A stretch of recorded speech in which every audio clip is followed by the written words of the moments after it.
Je m'occupe souvent de Diamond dans mes vidéos car il est très facile à gérer et ne nécessite pas beaucoup de surveillance ni d'inquiétude de ma part.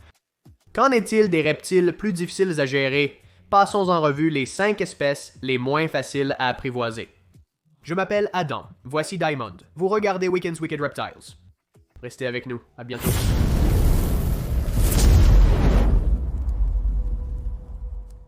Pour clarifier, cela ne signifie pas que ces animaux sont de mauvais animaux de compagnie ou que vous ne devriez pas avoir ces reptiles. Ce n'est pas du tout ce que je dis. Je dis simplement que ces reptiles ne sont certainement pas les plus manipulables, et si vous cherchez quelque chose que vous pouvez manipuler sans trop de soucis, ce ne sont pas ceux pour vous. Cependant, ils sont tous formidables, et je vais vous dire pourquoi en commençant par le numéro 5, la plupart des caméléons. La plupart des caméléons sont magnifiques, incroyables. Les caméléons panthères, les caméléons voilés, les caméléons de Parson, les gros garçons, ils sont tous un rêve à travailler avec. Mais quand je dis travailler avec, je ne veux pas dire manipuler. La plupart du temps, la plupart de ces animaux, bien qu'ils soient robustes en taille et en stature, à moins que nous ne parlions de, vous savez, des caméléons carpes ou quelque chose d'un peu plus petit, ils peuvent supporter la manipulation, mais ils la tolèrent et ils n'en profitent pas vraiment. Et en fait, cela les stresse la plupart du temps. Cela ne veut pas dire que tous les caméléons sont comme ça. C'est surtout des espèces comme les caméléons de Jackson et les caméléons voilés. Les caméléons voilés sont réputés pour leur caractère hargneux et n'apprécient pas d'être manipulés. Certains le gèrent mieux que d'autres. Mais pourquoi en vouloir un au départ? Les caméléons Parson et panthères sont d'excellents animaux d'exposition dans de grands enclos. Un Parsons dans un grand terrarium ou un panthère dans un espace de 4 par 4 par 2 ou 2 par 2 par 4 serait vraiment cool. Ce sont des créatures solitaires et diurnes. Ils mangent des insectes en sortant leur langue. Vous les observerez seuls. Ne vous méprenez pas, les caméléons sont des animaux incroyables que j'adore. Je n'en ai pas, simplement parce qu'ils sont un peu plus fragiles que la plupart, donc je ne les garde pas pour cette raison. Tous mes proches qui ont un caméléon l'ont amené chez un vétérinaire. Je possède plus de 100 reptiles, mais je peux compter sur les doigts d'une main mes visites chez un vétérinaire spécialisé. Passons maintenant au numéro 4. Nous allons parler des geckos tokay, un autre type de lézard. C'était prévisible. Les geckos tokay sont de magnifiques créatures, ce qui explique leur popularité auprès de nombreuses personnes. La plupart des gens les veulent parce qu'ils ressemblent peut-être au lézard le plus beau du monde. Ils sont de cette cool couleur bleue avec ses taches orange. Ces geckos, originaires d'Asie du Sud-Est, ont de grosses têtes et de gros corps. Ils sont probablement les deuxièmes plus grands geckos au monde. Pour en prendre soin, ils apprécient chaleur et humidité.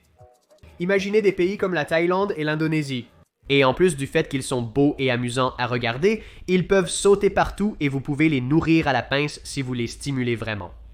Et si vous êtes quelqu'un comme Diana Reptiliatus, merci pour les images, mon ami, alors vous pourriez les faire sauter sur vous et manger de vous, et puis retourner dans leur enclos. Mais vous ne les manipulerez pas comme vous le feriez avec d'autres geckos, tels qu'un gecko gargouille, un gecko à crête ou un gecko léopard. Cela n'arrivera presque jamais. Néanmoins, les sons qu'ils émettent sont incroyables.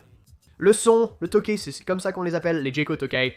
Ça ressemble à tokay quand ils crient ou font le bruit qu'ils font. Je pense que c'est vraiment cool. L'une de mes parties préférées en essayant de dormir en Asie du Sud-Est l'année dernière, comme on peut le voir dans cette vidéo, était d'écouter ces gars sur le balcon. Ils sont littéralement sur le balcon. Je peux les voir et les entendre.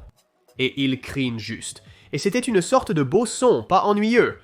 Il y a des insectivores. Ils ont besoin d'un enclos un peu plus grand que quelque chose comme un gecko à crête, par exemple. Ils pondent des œufs et se reproduisent assez facilement. Il y a une bonne demande pour eux, mais en même temps, si vous voulez quelque chose qui va être manipulé, ces animaux vous mordront beaucoup et ils font très mal. Ces gars ont des mâchoires vraiment fortes, pour un gecko de cette taille, ou pour un animal de cette taille, je devrais dire. Si les moustiques vous mordent, vous allez le sentir et le savoir. Ce sera désagréable, car ils n'hésitent pas à mordre. La plupart d'entre eux sont trop grands pour que je ne sais pas, comme si je manipulais Diamond par exemple, comme ça, tu sais.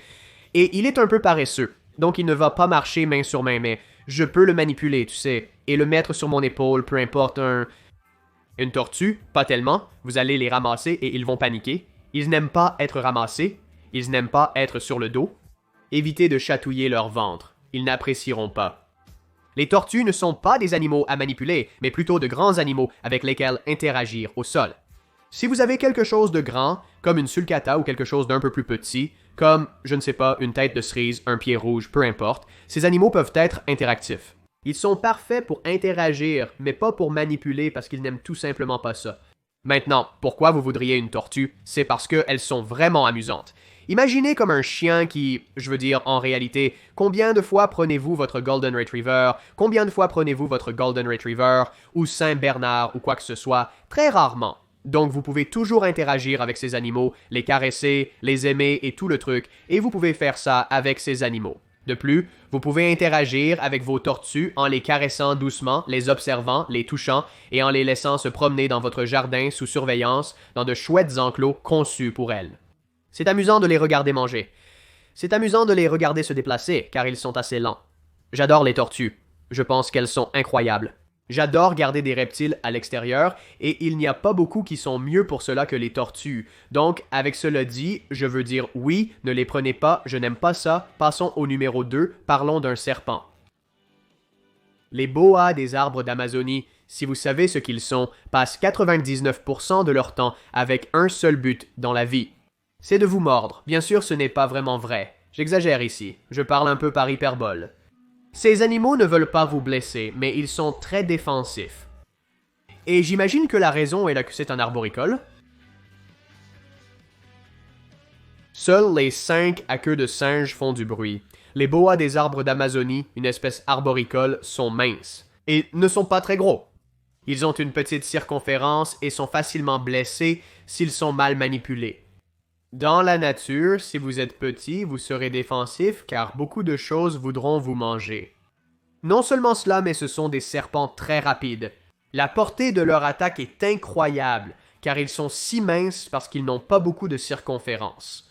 Ils peuvent maintenir leur corps en l'air depuis l'arrière et projeter l'avant très rapidement et sur des distances beaucoup plus grandes que beaucoup d'autres espèces de serpents. Vous trouverez ces gars dans des enclos. S'ils sont suffisamment grands et hauts et bien entretenus, ils sont incroyables à regarder. Ils ne font que 4 ou 5 pieds, mais ils sont magnifiques. Je vous l'accorde. Ils sont vraiment cool à regarder et il y a les très rares instances. Vous pouvez en prendre un qui va simplement ramper sur vous comme un python royal. Je sais que quelqu'un commentera à ce sujet. Ouais d'accord, mais vous faites partie du 1% si je vous disais que les humains en moyenne, l'homme moyen mesure entre 1,75 m et 1,80 m. Je suis chaque et je mesure 2,13 m. Avec toutes ces espèces, il y aura forcément des anomalies. Mais en général, si vous obtenez un boa arboricole d'Amazonie et que vous voulez le manipuler, vous allez aussi vous faire mordre. Ils vont avoir peur de vous, ça les stresse. Si vous voulez un animal arboricole que vous allez vouloir manipuler, prenez un python tacheté ou quelque chose comme ça de taille similaire, mais ils ne vont pas être aussi défensifs et ils sont un peu plus faciles à manipuler et plus difficiles à blesser. Ils vont juste être plus faciles à tous les niveaux. Et oui, les boas arboricoles d'Amazonie viennent de l'Amazonie. Passons au suivant. Nous parlons de numéro 1. Peignons avec un pinceau large. Les serpents venimeux, évidemment, pour tant de raisons. Si vous gardez des serpents venimeux, quoi que vous fassiez, mon ami, je vous déconseille pour la plupart des gens, mais si vous les manipulez, vous allez probablement passer un mauvais moment à un moment donné. Ouais, même les gars qui sont des experts que je respecte, je ne suis pas nécessairement d'accord avec tout ce qu'ils font. Mais je peux penser à 2 excellents exemples de gars qui manipulent librement des serpents venimeux et qui ont été mordus. Des gens sont allés à l'hôpital et ont eu des problèmes. Vous risquez la même chose, n'étant probablement pas aussi compétent qu'eux dans les soins et la manipulation. Vous voyez de qui je parle, non? Je ne critique aucun d'entre eux. En fait, j'aime bien les deux. Cependant, je vous dis que si vous allez manipuler des serpents venimeux, il y a un énorme risque que vous soyez mordu. Peu importe à quel point vous pensez être un expert, peu importe à quel point vous pensez être bon, les accidents arrivent. Est-ce un accident de votre part en tant que manipulateur? Oui. Est-ce une excuse? Non. Donc je dis, ne manipulez pas les serpents à main nue. Je veux dire, vous pouvez faire ce que vous voulez. Vous êtes un adulte complètement mature si vous en êtes un. Si vous êtes un enfant, je vous dis de ne pas le faire. Pour un adulte mature, vous ferez ce que vous voulez, mais je maintiens que c'est une mauvaise idée. Garder des serpents n'est généralement pas une bonne idée, mais si vous manipulez des serpents venimeux à des fins éducatives, utilisez un crochet et des gants résistants aux morsures. Soyez prudent. Lorsque je présente des serpents venimeux dans leur habitat naturel, je garde mes distances pour des raisons de sécurité. Si je les manipule du tout, c'est avec un crochet à serpent ou c'est avec quelqu'un qui sait vraiment ce qu'il fait. Et même alors, je ne les manipule pas librement. Donc de toute façon, la pire manipulation de tous les reptiles sont les serpents venimeux. Point final. Donc voilà, laissez-moi savoir dans la section des commentaires ci-dessous ce que vous pensez être les pires serpents à manipuler. Les pires reptiles à manipuler, devrais-je faire un meilleur traitement? Laissez-moi savoir.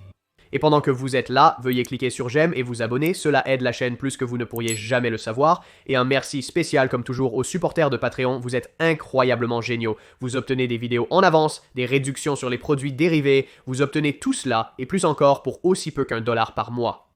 Je poste des vidéos les lundis et jeudis. On se voit pour la prochaine.